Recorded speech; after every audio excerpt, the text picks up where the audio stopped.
우리 시간이 됐으므로 다 같이 하나님 앞에 예배 드리도록 하겠습니다. 우리 찬송 복음성가 부르도록 하겠습니다.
사도신경으로 우리의 신앙을 고백하도록 하겠습니다.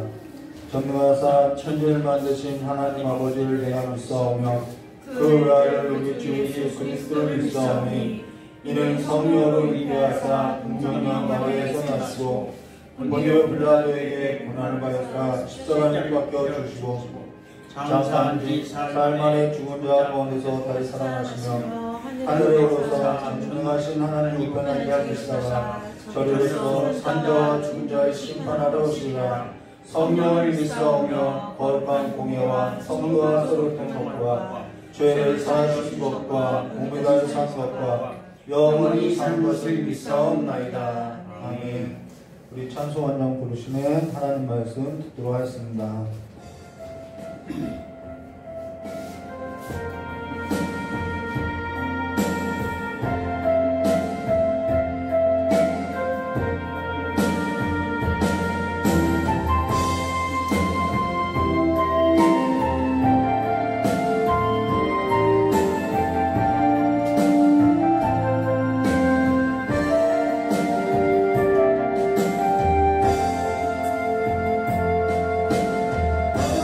사랑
하나님 말씀은요, 에스라 9장 3절에서부터 7절까지의 말씀을 보도록 하겠습니다. 에스라서 9장 3절부터 7절까지입니다. 구약성경 723페이지입니다. 에스라서 9장 3절부터 7절까지의 말씀 제가 봉독해 드리도록 하겠습니다. 에스라서 9장 3절부터 7절까지의 말씀을 다 성경책을 펴시고 보도록 하겠습니다. 내가 이 일을 듣고 속옷과 겉옷을 찢고 머리털과 수염을 뜯으며 기가 막혀 앉았으니 이에 이스라엘의 하나님의 말씀으로 말미암아 떠는 자가 사로잡혔던 이 사람들의 죄 때문에 다 내게로 모여오더라. 내가 저녁제사 드릴 때까지 기가 막혀 앉았더니 저녁제사를 드릴 때에 내가 근심 중에 일어나서 속옷과 겉옷을 찢은 채 무릎을 꿇고 나의 하나님 여호와를 향하여 손을 들고 말하기를 나의 하나님이여 내가 부끄럽고 낯이 뜨거워서 감히 나의 하나님을 향하여 얼굴을 들지 못하오니 이는 우리 죄악이 많아 정수리에 넘치고 우리 허물이 커서 하늘에 미쳤나이다. 우리 조상들의 때로부터 오늘까지 우리의 죄가 심함에 우리의 죄악으로 말미암아 우리가 우리 왕들과 우리 제사장들을 여러 나라 왕들의 손에 넘기사 칼에 죽으며 사로잡히며 노략을 당하며 얼굴을 부끄럽게 하심이 오늘날과 같으니이다. 아멘. 우리 잠깐 기도하도록 하겠습니다. 참 좋으신 하나님 아버지, 끝까지 하나님의 그 성실하심으로써 끝까지 우리를 사랑하여 주사 허물 많은 우리의 삶을 주님의 삶의 곁으로 인도하여 주시니 참으로 감사합니다. 우리의 삶이 날마다 주님 곁에서 살아가는 삶으로서 이제는 주를 바라고 주와 함께 살아가는 삶의 옷을 입고 살아갈 수 있도록 주님께서 역사해 주실 간절히 원하오며 오늘도 하나님의 말씀을 듣는 우리 모두가 성령의 그 조명하심으로 말미암아 말씀이 옳게 분별하게 하여 주시었고 그 말씀을 따라서 살아가는 귀한 삶들이 될 수 있도록 인도하여 주시길 간절히 원하오며 깨우신 예수님의 이름으로 축복하며 기도드리옵나이다. 아멘. 오늘은 에스라서 9장 3절과 15절의 말씀으로 말씀과 기도로 일어서라 라는 제목으로 우리가 함께 보도록 하겠습니다. 사실 기도를 많이 하는 것도 중요한데요. 사실 기도를 많이 하는 것보다 더 중요한 것이 있지요. 오늘은 좀 그 기도에 있어서 좀 함께 보도록 하겠습니다. 요세푸스에 따르면은 바벨론의 포로로 끌려간 유대의 백성이 수룹바벨을 중심으로 여자와 아이만 총 4만 742명이고 레위인은 74명이고 성가대 대원은 128명이고 짐꾼은 110명과 성물을 돌보는 사람들은 392명이 그리고 그 밖에 이스라엘 전통을 가지지 아니한 기타 여러 사람들이 662명으로 바벨론 포로 70년을 청산하고 신앙을 따라서 이들이 유대 땅으로 귀환했다는 것입니다. 근데 70년 동안 바벨론으로 포로지에서 포로 생활을 했을 때 이들은 이미 바벨론에서 그 바벨론의 화려한 문화 가운데서 이미 젖어들었고 그 바벨론의 포로 생활 가운데서도 그들은 거기에 터를 잡고 집을 만들고 이미 다 삶을 꾸려서 살았다는 것입니다. 근데 그들이 그 모든 것을 버리고 다시 고향으로 돌아온다는 것은 그렇게 쉬운 결정이 아니라는 것이죠. 유대 땅으로 그들은 신앙을 쫓아서 우리 고향으로 그들은 유대 땅으로 귀환하였다는 것입니다. 1차 포로 귀환은 BC 536년에 이루어졌고 그로부터 2년이 되던 해에 이들은 성전을 지을 곳을 정하였고 그로 인해서 크게 기뻐하였으나 이들이 남유다가 멸망하고 나서는 그곳에는 이미 다른 이방 민족이 터를 잡고 살았던 것으로서 사마리아 사람 중심으로 성전을 재건하는 일에 있어서는 방해가 있었다는 것이죠. 마치 그들의 삶은 이미 누군가가 터를 잡고 있었던 것으로서 그들이 그 땅에 자신들의 남유다 땅으로 돌아왔을 때는 신앙을 따라서 돌아왔을 때는 그 삶은 그렇게 평탄한 삶은 아니었다는 것이죠.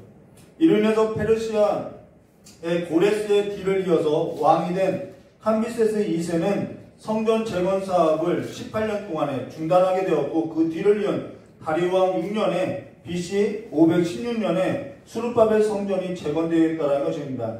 자, 성전이 중단되었던 이 시기에 활동한 선지자가 있는데 그 선지자가 누구냐면 학개 선지자이고 스가랴 선지자로 이들은 메시아 곧 그리스도가 나귀 새끼를 타고 올 것이라는 것을 예언했다는 것이죠.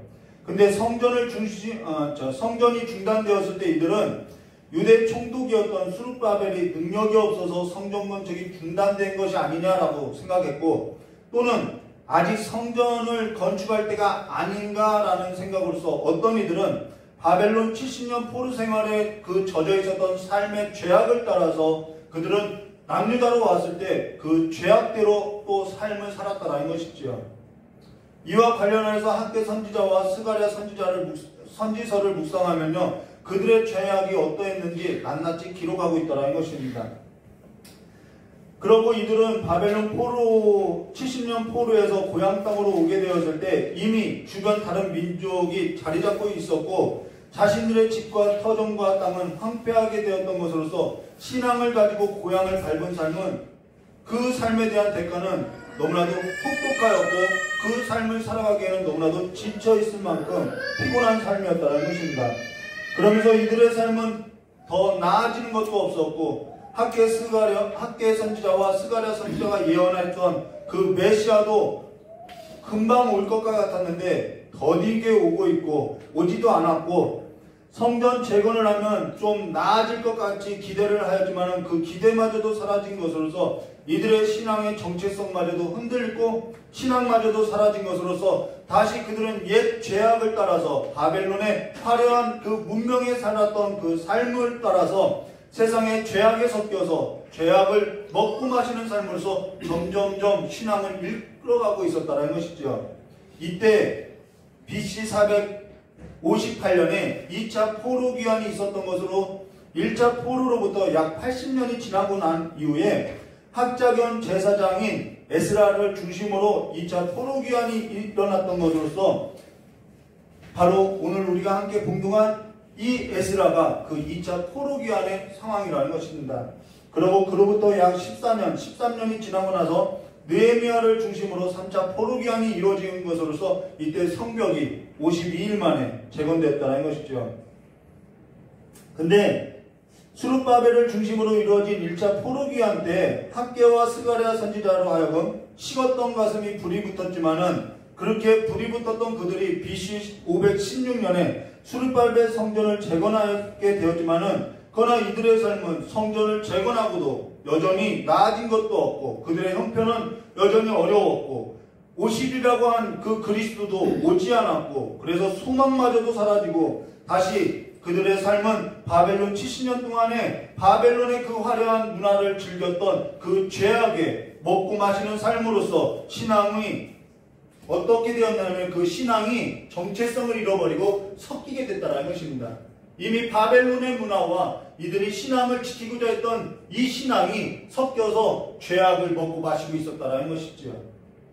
그러면서 학자 겸 선지 제사장 에스라가 2차 포로 귀환을 하고 나서 그가 제일 먼저 했던 것이 뭐냐면요, 먹고 마시는 삶이 아니라 말씀 운동을 했다는 것입니다. 이것을 성경은 느헤미야서 7장 73절과 8장 13절에 이렇게 말씀하고 있죠. 에스라가 이러한 상황 가운데 2차 포로 귀환을 하고 나서 그가 제일 먼저 했던 일은 말씀 운동으로서, 부흥 운동으로서 느헤미야서 8장 5절부터 보시면요, 이렇게 말씀하고 있어요. 에스라가 모든 백성 위에 서서 그들 목전에 책을 펴니, 이 책은 율법책을 말하는 거죠.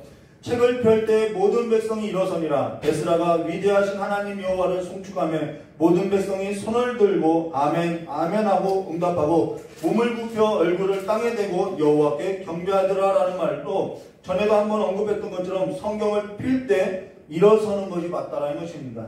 그것은 하나님의 임재를 상징하기 때문에 우리가 그 하나님의 임재 가운데 가만히 앉아있을 수 없다라는 자세로서 우리의 삶의 자세를 나타내고 있다는 것이죠. 그리고 그들은 아멘으로 응답한 것으로서 여호와께 경배한 것이 경배하는 것으로서 하나님의 말씀을 듣고 말씀을 듣는 자세가 뭐냐면은 하나님을 경배하는 것에 있음을 말해줬다는 것입니다.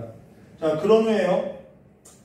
예수아와 바니와 세레바와 야민과 악국과 사부대와 호디야와 마아세아와 그리다와 아사랴와 요사백과 하남과 블라야와 레위 사람들은 백성이 제자리에 서 있는 동안 그들에게 율법을 깨닫게 하였는데 하나님의 율법책을 낭독하고 그 뜻을 해석하여 백성에게 그 낭독한 것을 다 깨닫게 하니라는 말로서 하나님의 율법책을 낭독하고 그 뜻을 해석하였다는 것은 성경이 말하고자 하는 뜻을 분명히 해석해 주었다, 풀어줬다라는 뜻이라는 것입니다.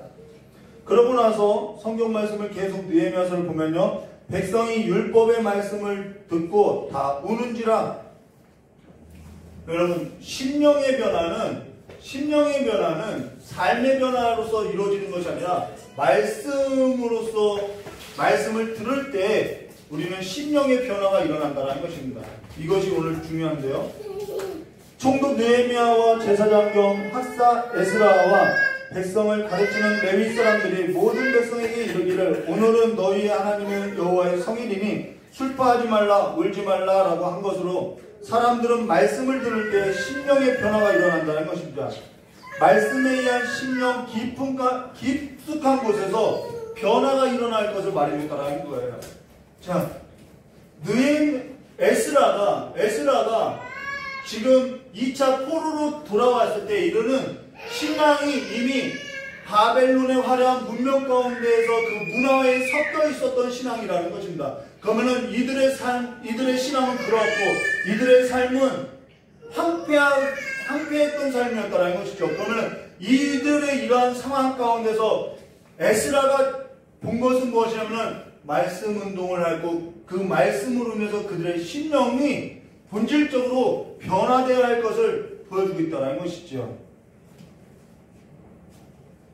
그러고 나서 말씀을 계속 보시면요, 느헤미야가 또 그들에게 이르기를 너희는 가서 살찐 것을 먹고 단 것을 마시고 준비하지 못한 자에게 나누어주라. 이날은 우리 주의 성일이니 근심하지 말라. 여호와로 인하여 기뻐하는 것이 너의 힘이라 라고 한 것으로서 오늘 저와 여러분의 힘이 돈이 아니라 세상의 어떠한 물질적인 내 삶의 부유함이 아니라 세상에서 가져다주는 그 즐거움이 아니라 여호와로 인하여 기뻐하는 것이 곧 우리의 힘이라는 것으로서 이 삶의 힘은 어디서부터 오냐면은 말씀에 의해서 내 심령이 변화될 때 내 삶에 있어서 힘은 여호와로 인하여 즐거워하는 것이 곧 내 삶에 뭐가 된다는 건 힘이 된다는 것을 말해줬다는 것입니다.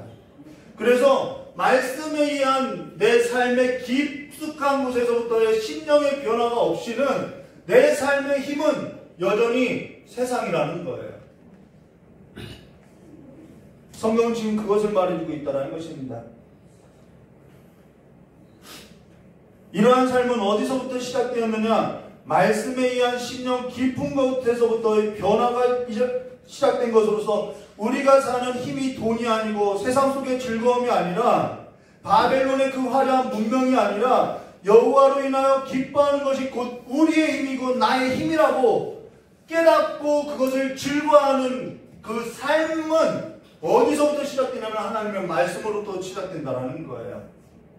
이로 인해서 우리 성경 말씀을 좀 더 보면요, 레위 사람들도 모든 백성을 정숙하게 하여 이르기를 오늘은 성일이니 마땅히 조용히 하고 근심하지 말라 하니 모든 백성이 곧 가서 먹고 마시며 나누어주고 크게 즐거워하니 이는 그들이 그 읽어 들려준 말을 밝히 아니라라는 말로서 삶의 즐거움도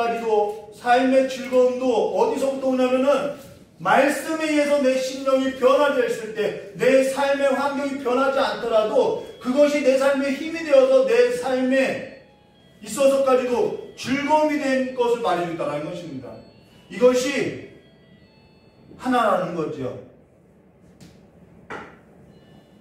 그래서 에스라는 이날에 느헤미야와 종교 개혁을 할 때 이날에 수문학 광장에 모여서 새벽부터 저녁까지 남자와 여자나 알아들을 만한 모든 사람 앞에서 율법책을 낭독하고 그 뜻을 풀어주었다라는 것입니다. 그리고 그 풀어준 역사가 바로 말씀의 운동이 이와 같이 그들의 삶을 변화시켰고 그들의 영혼을 변화시켰고 그들의 삶의 중심까지도 삶의 자리까지도 즐거움이 넘치는 삶으로 변화시켜줬다라는 것입니다. 그래서 그들의 삶의 힘은 곧 여호와를 즐거워하는 여호와의 말씀을 즐거워하는 것임을 말해주겠다라는 것이죠. 자, 지금 우리가 기도에 있어서 말씀을 보고 있는데요. 지금 이 말을 하는 것은 기도라는 것은요. 이 말씀에 부음 없이 기도하는 기도는 기도가 아니라는 거죠. 무슨 말을 하냐면요. 말씀 없이 기도 많이 하고 있는데 무슨 말이라고 하고 있지만은 그러나 이 말씀으로 인해서 내 심령이 변하고 그 삶으로서 여호와를 즐거워하는 삶을 그 변화가 없이 내가 이 세속의 가치를 두고 바벨론의 화려한 문명 가운데 내 삶을 두고 그것으로 기뻐하면서 하나님 앞에 드리는 그 모든 기도는 많이 할 수 있죠. 그러니까 그 모든 기도가 일그러진 기도일 수 있더라는 거예요. 그래서 우리 자신이 하나님께 드리는 기도에 있어서 말씀에 의하여서 내 심령 깊은 곳에서부터의 변화가 일어나지 아니하는 기도를 한다고 한다면 그 기도는 우리가 살펴보아야 할 기도로서 대부분이 일그러진 기도임을 말해주고 있다는 것입니다. 그래서 양의 문제가 아니라는 거예요.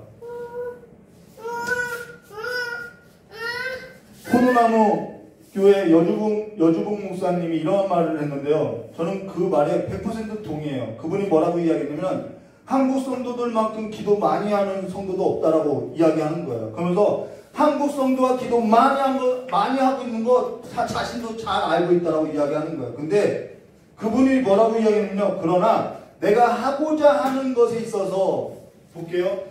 그 기도에 있어서 내가 하고자 하는 것에 있어서 내가 계획하고 내가 하고자 하는 내가 원하는 것에 있어서 내가 기도를 하는 것으로서 내가 이미 내가 하고자 하는 기도를 내가 갖고 있다라는 거죠. 그리고 그것에 대해서 하나님께 대따지게 부르짖으면은 하나님이 들어주시는 줄 알고 있다라는 거예요.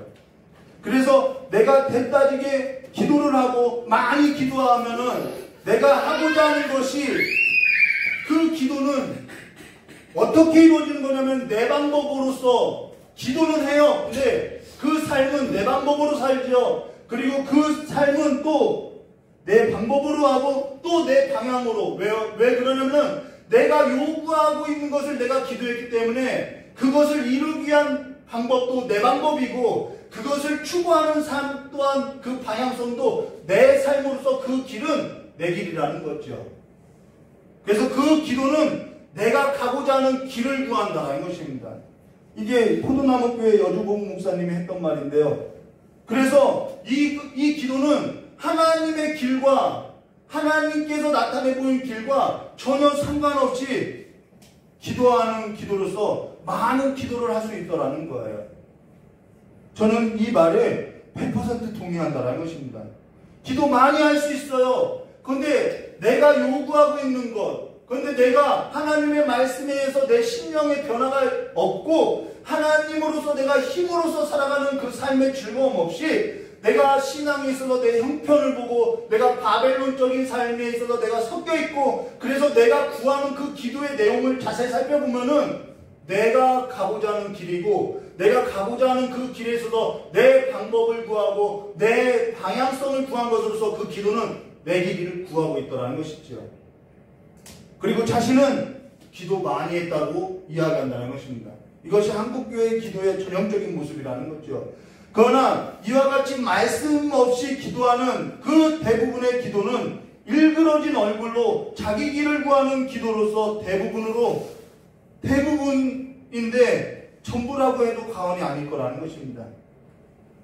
우리는 기도를 지금 보고 있는데 저는 기도를 많이 하라는 그러한 뜻으로 말하는 것이 아니라 지금 기도가 무엇인지에 관해서 이야기하는 거라는 것이죠.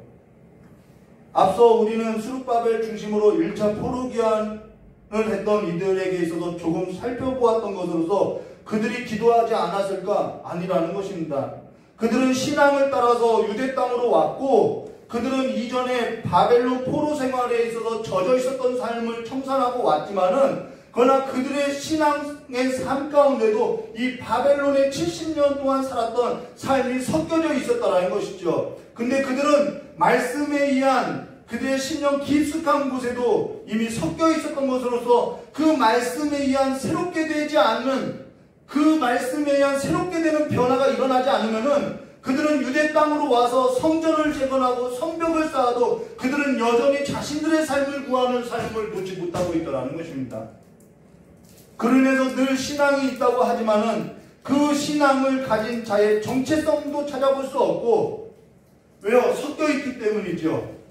신앙이 흔들리는 것을 떠나서 바벨론의 화려한 문명의 이익 속에서 살았던 삶을 먹고 마시는 삶으로서 늘 그들의 신앙은 이중적인 삶으로서 말씀이 없는 삶으로 그들이 하나님께 간구하는 그 대부분이 어떠하냐 하면은요, 자기 길을 행하는 거라는 거예요.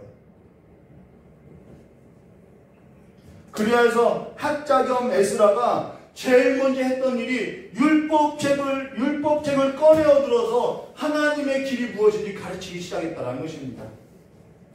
오늘 우리가 지금 하나님께 드리고 있는 기도에 있어서 절반 넘게 하나님과 전혀 상관없는 기도를 하고 있는 것으로 말씀에 의한 심령의 변화 없이 행하여지는 기도로 일그러진 기도를 드릴 수 있음을 말해줬다는 것입니다.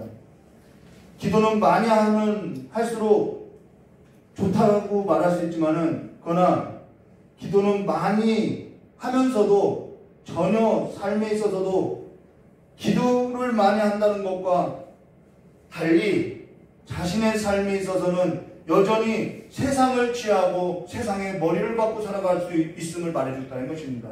뭐가 없으면요? 말씀이 없으면요. 성경은 그렇게 말하고 있는 거죠. 저 역시도 하나님의 말씀에 의해서 내 심령의 변화가 일어나기 전에는 저도 저의 길을 구하는 기도를 했다라는 거예요. 이로 인해서 에스라서 오늘 9장 3절과 10절의 말씀에 보면 이렇게 말씀하고 있죠. 내가 이 일을 듣고 속옷과 겉옷을 찢고 머리털과 수염을 뜯으며 기가 막혀 앉았으니, 왜 기가 막혔어요? 이들이 바벨론 포로 생활을 하고 신앙을 따라서 유대 땅으로 다시 돌아왔는데 이들이 여전히 바벨론 70년의 포로 생활대로 그냥 섞여져 있더라는 거죠. 기가 막힐 일이라는 것이죠.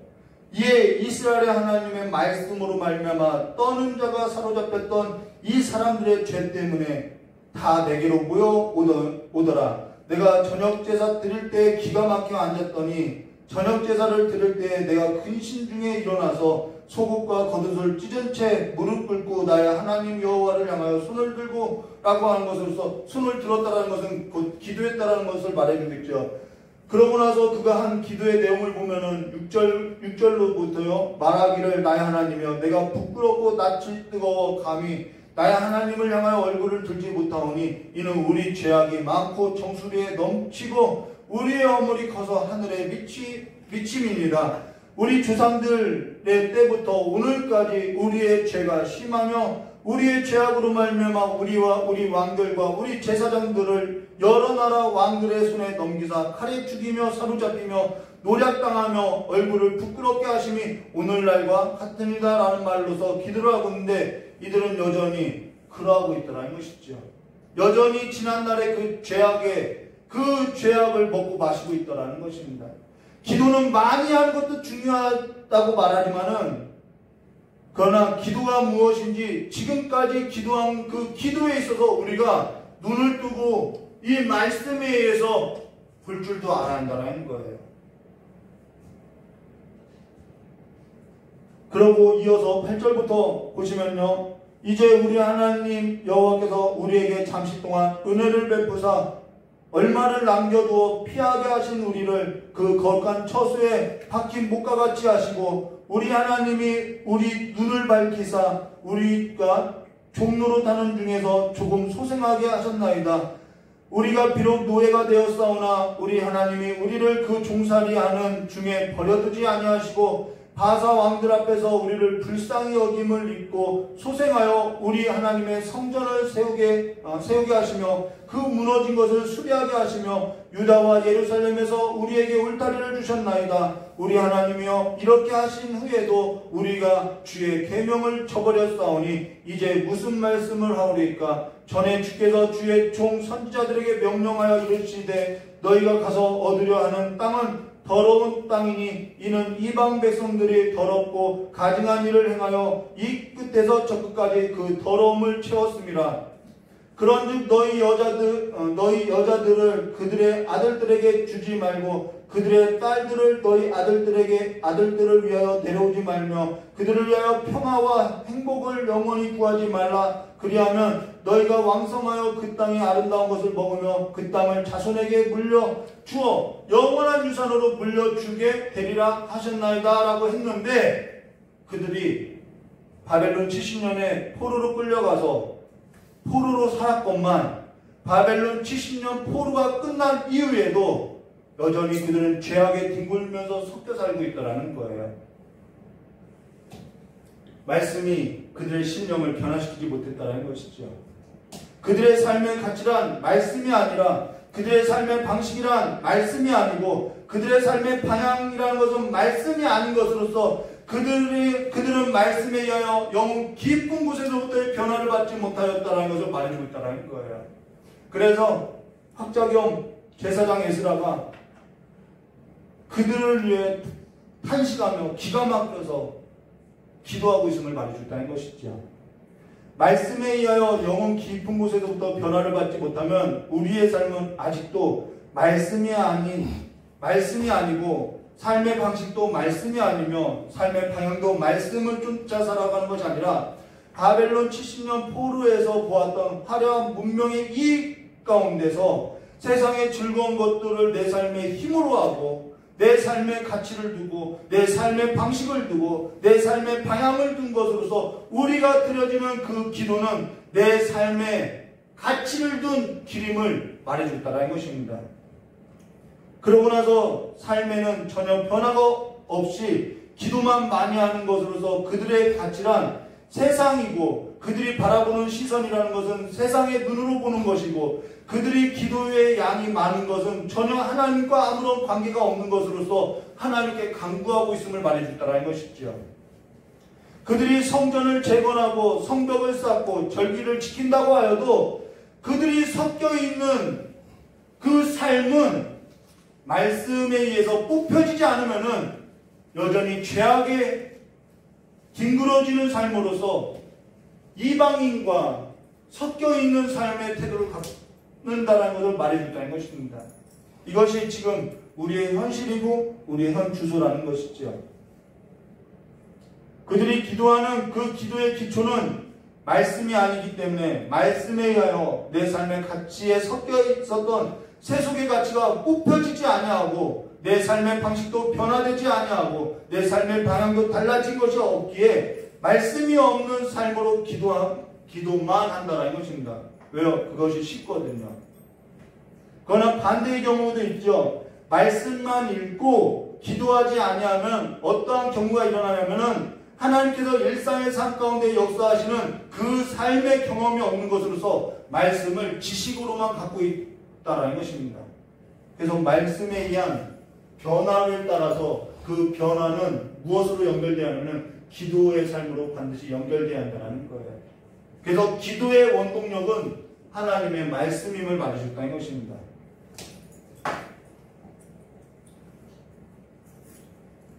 그럼 우리 12절 말씀 다시 읽어보면요. 12절 말씀을 읽었으니까요. 13절과 14절 말씀 보시면요. 우리의 악한 행실과 큰 죄로 말미암아 이 모든 일을 당하였사오니, 당하여도 계속 그렇게 지내는 거죠. 우리 하나님이 우리 죄악보다 형벌을 가볍게 하시고 이만큼 백성을 넘겨주셨사오니 우리가 어찌 다시 주의 계명을 거역하고 이 가증한 백성들과 통혼하리이까. 계속해서 이 죄악을 벗어던지지 못하고 있음을 말해줬다는 것입니다. 그리하면 주께서 어찌 우리를 멸하시고 남아 피할 자가 없도록 진노하시나이까라는 것으로서 자, 지금 기도 가운데 무엇을 떠오르게 되냐면요. 우리의 삶의 방법과 우리의 삶의 정책과 우리의 삶의 방향이 잘못됐다라는 것을 알게 됐다라는 것이죠. 그런데 기도만 하면 그걸 몰라요. 말씀에 의해서 내 심령이 변화되어야 그 말씀에 의한 내 심령의 변화가 기도로서 동력을 얻고 그 기도를 할 때에 우리는 우리의 삶의 방법과 우리의 삶의 정책과 우리의 삶의 방향이 잘못된 것을 알고 우리는 그 기도로서 하나님의 말씀대로 우리의 삶을 이끌게 해달라고 하나님께 간구하게 된다는 것입니다. 이것이 기도라는 것이죠. 오늘 13절과 14절 말씀을 보면은 이들의 삶에 무엇이 잘못됐는지, 무엇이 어디서부터 잘못됐는지 그것을 뭘로 알았냐면은 말씀에 의한 기도로서 알게 됐다는 것입니다.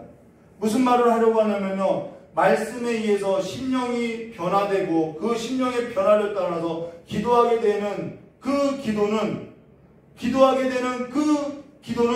그 기도의 동력이 되어서 그 삶에 있어서 말씀에 의한 삶으로 나아가고자 하고 말씀에 의한 삶으로 나아가고자 할 때 그 방법이 무엇인지 그 방향이 어디인지 기도하는 것으로서 주님으로부터 조명하심으로 말씀에 관한 이 말씀을 깨닫게 해주시는 그 성령의 도움으로 인해서 우리가 살아가야 할 방향과 방법을 알게 해주신다는 것입니다. 그래서 말씀에 의한 삶의 변화는요, 기도의 동력을 얻고 우리의 삶을 하나님의 뜻에 하나님의 길로 살아가고자 하는 움직임을 가지게 된다는 거예요. 여러분, 말씀 없고 기도 없으면은요, 우리의 삶은요, 하나님의 길로 행하는 삶으로서 절대 움직일 수 없다는 것입니다. 말씀이 없는 기도만 하는 것도 그 삶의 길을 자세히 살펴보면요, 다 그 길이 하나님에 의한 길을 가고자 내가 움직이고자 하는 것이 아니라 나의 길을 가고자 한다는 것이죠.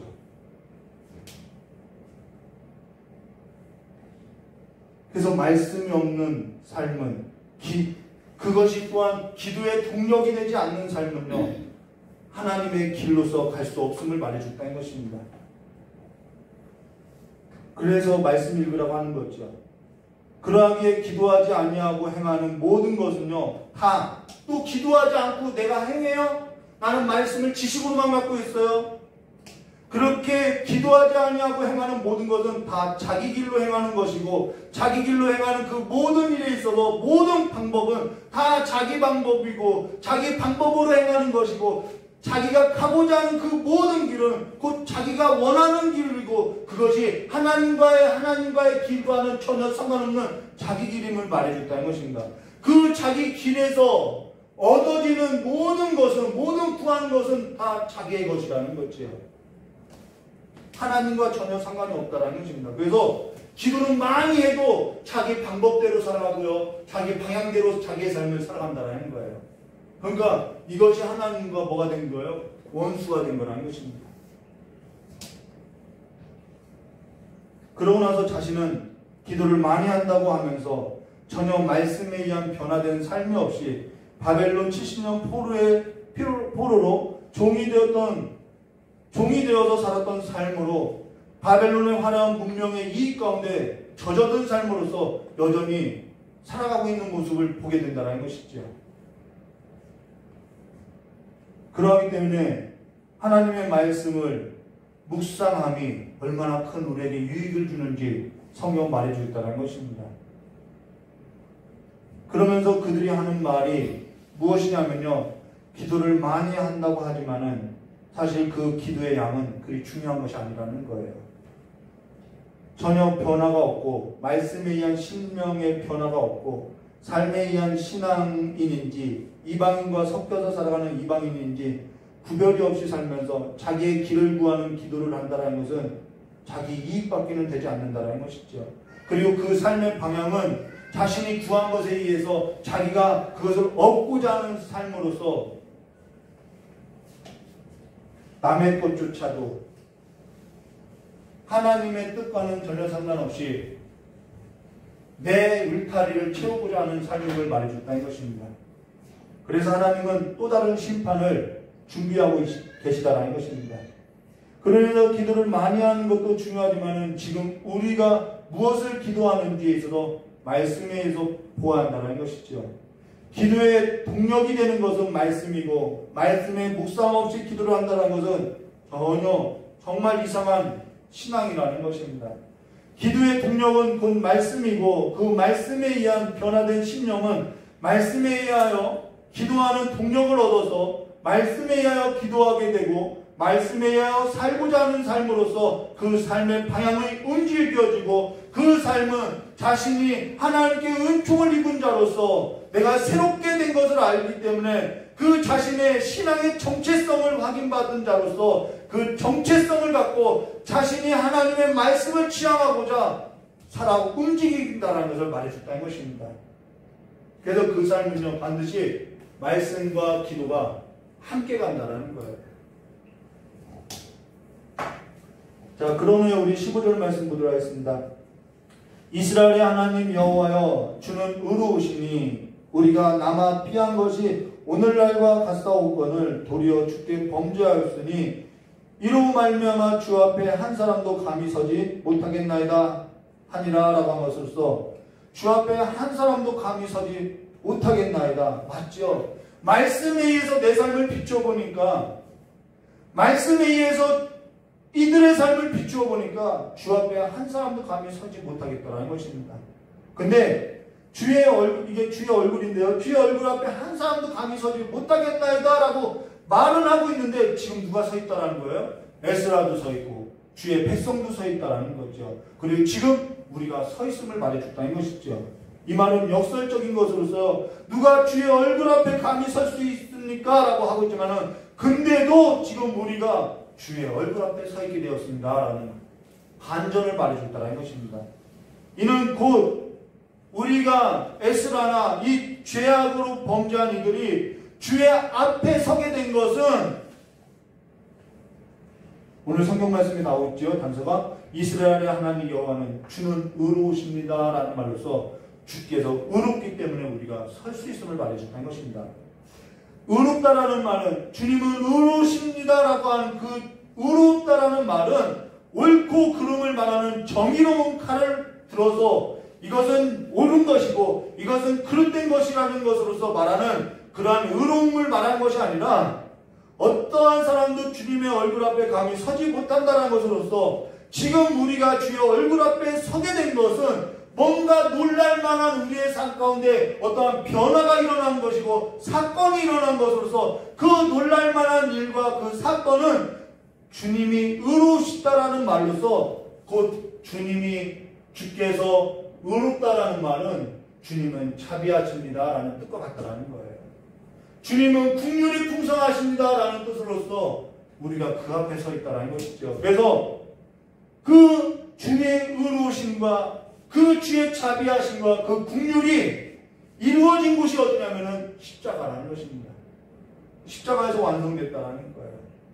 우리가 그 십자가의 사건으로 말미암아 십자가로 말미암아 지금 우리가 하나님의 공의 앞에도 설 수 있는 것이고 하나님의 자비와 긍휼 앞에서도 설 수 있는 것으로서 그 십자가의 그 선연한 보혈의 능력으로 말미암아 우리가 완전한 사랑을 잊게 되어서 감히 주 앞에 서 있음을 말해줬다는 거예요.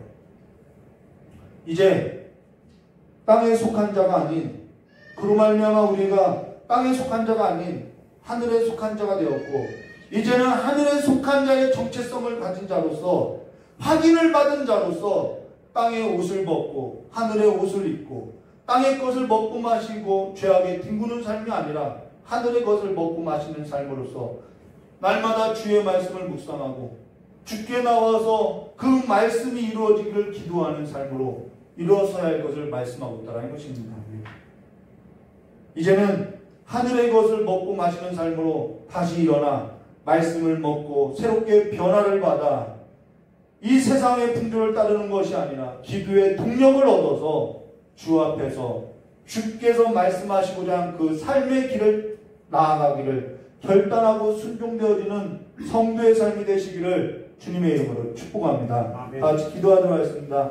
좋으신 하나님 아버지, 우리의 삶의 가치, 우리의 삶의 방향, 우리의 삶의 방법이 이제는 내 길을 구하고 내 길을 가고자 하는 그 방법과 방향이 아니라 주께서 우리에게 말씀하시고 우리의 삶을 변화시킨 하나님의 말씀에 의한 삶으로서 날마다 그 말씀을 먹고 새롭게 된 심령을 가지고 그 기도의 통력을 얻은 삶으로서 하나님께서 우리에게 말씀하고자 하는 삶으로서 순종되어질 수 있도록 일어서는 귀한 성도의 삶이 될 수 있도록, 그로 인해서 말씀이 곧 우리의 힘이고 여호와를 즐거워하는 것이 내 삶의 힘이라고 고백되어지는 성도가 될 수 있도록 복을 내려주시길 간절히 원하오며 기도하신 예수님의 이름으로 축복하며 기도드리옵나이다. 우리 복음성가 한 곡 부르고 깨달은 말씀 붙잡고 기도하도록 하겠습니다.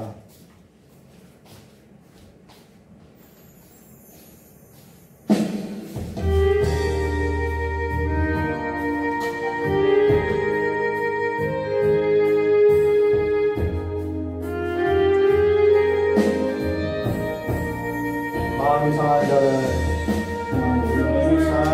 자를 고치시는 주님, 하늘의 아버지 날 주관하소서. 주의 길로 인도하사 자유케 하소서.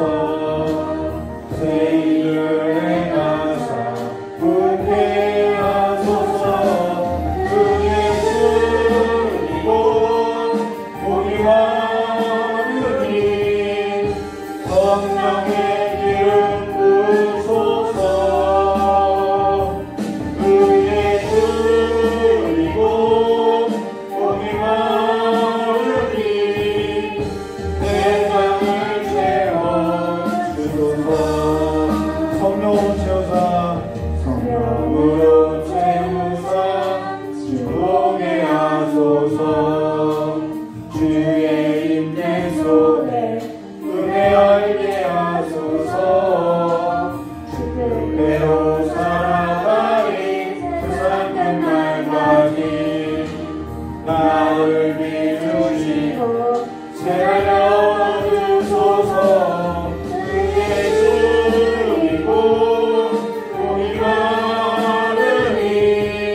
기도하고 기도하겠습니다.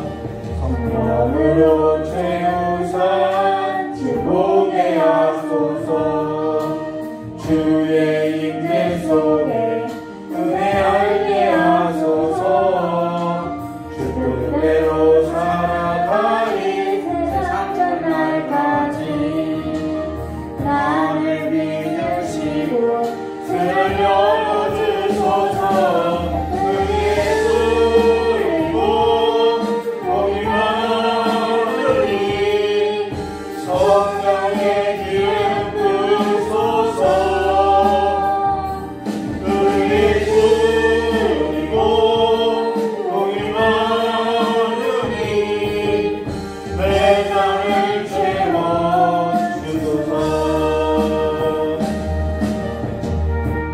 말씀을 두고 깨달은 것이 무엇이냐면요, 하나님의 말씀에 의해서 바벨론에 70년 동안 살았던 그 화려한 문명의 그 이익들이 내 가슴에서 뽑혀지지 않으면은 우리는 여전히 내 길을 구하고 내 방법을 구하고 내 방향을 구하는, 내 길을 구하는 삶으로서 살아갈 수밖에 없음을 성경 말해줬다는 것입니다. 오늘 하나님의 말씀을 듣고 깨달은 우리의 심령이 다시 한번 기도의 동력이 되어서 주님 앞에, 주의 그 보혈의 능력 앞에 주님의 은혜를 구하고 주님의 은총 가운데 하나님께서 우리에게 내 방법이 아니라 내 방향이 아니라 하나님께서 말씀하시는 그 방법대로, 하나님께서 말씀하신 그 삶의 방향대로 나아갈 수 있도록 인도하여 달라고 보게 하여 달라고 이 시간에 깨달은 말씀을 잡고 다시 기도하도록 하겠습니다. 좋으신 하나님 아버지, 우리 귀한 성도님들 또한 온라인으로서 하나님 앞에 예배하는 우리 귀한 성도님들의 모든 삶에 이제는 하나님의 말씀을 묵상할 때마다 새로운 하나님의 은혜를 부어주시고 그 삶의 방법과 그 삶의 방향을 주님께서 지도하여 주시고 나타내 보여주시는 삶으로서 아버지 앞에 나가는 삶으로 아버지 앞에 돌이키는 삶으로 아버지 그 삶이 변화가 될 수 있도록 주님의 복을 내려주시고 이제는 그들의 삶의 방향이 그들의 삶의 즐거움이 세상으로부터 화려한 분명히 이익으로부터 가져다 주는 것이 아니라 나는 여호와로 말미암아 즐거워한다고 여호와를 즐거워하는 것이 오늘 이 성일에 오늘 이 예배에 여호와를 즐거워하는 것이 내 삶의 곧 힘이라고 고백하고 일어서는 삶으로서 주의 길을 행하는 자들이 될 수 있도록 주께 역사해 주시옵고 우리의 심령이 다시 한번 하나님의 말씀 앞에 서게 하여 주시고 하나님의 말씀 앞에 다시 한번 우리의 삶이 기울어진 삶으로서 새롭게 변화를 받아 하나님의 삶으로서 나가는 귀한 성도들이 될 수 있도록 복을 내어주시기 간절히 원하옵나이다.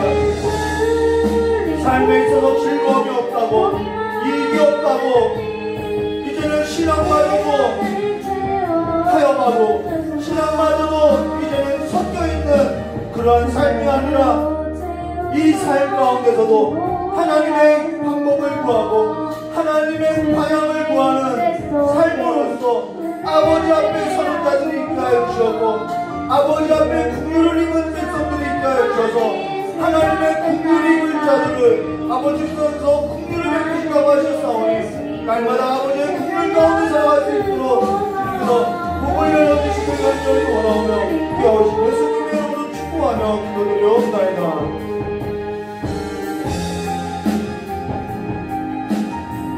하나님 아버지께서 긍휼을 베풀 자에게 긍휼을 베푼다라고 말씀하셨사오니 이제는 우리의 삶 가운데 하나님 아버지의 한량없는 자비와 긍휼을 베풀어 주신 그 삶 가운데 우리의 삶을 두고 아버지의 말씀을 묵상하며 그 말씀에 새롭게 변화를 받은 삶으로 세상의 풍조가 아니라 이제는 기도의 능력을 갖고 여호와를 즐거워하는 것이 내 삶의 힘이고 내 삶의 즐거움이라고 이제는 주를 찾아가는 삶으로서 일어설 수 있도록 복을 내려주시었고 이제는 그 삶에 있어서 이제는 꽃이 피는 삶으로서 주님과 함께 겨울도 지나고 봄이 찾아온 삶으로서 주와 함께 일어서는 귀한 삶들이 될 수 있도록 복을 내려주시었고 주와 함께 살아가는 즐거움이 더하게 하시길 간절히 원하오며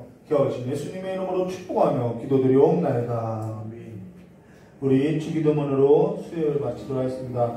하늘에 계신 우리 아버지여 이름이 거룩히 여김을 받으시오며 나라의 임하옵시며 뜻이 하늘에서 이루어진 것 같이 땅에서도 이루어지리라.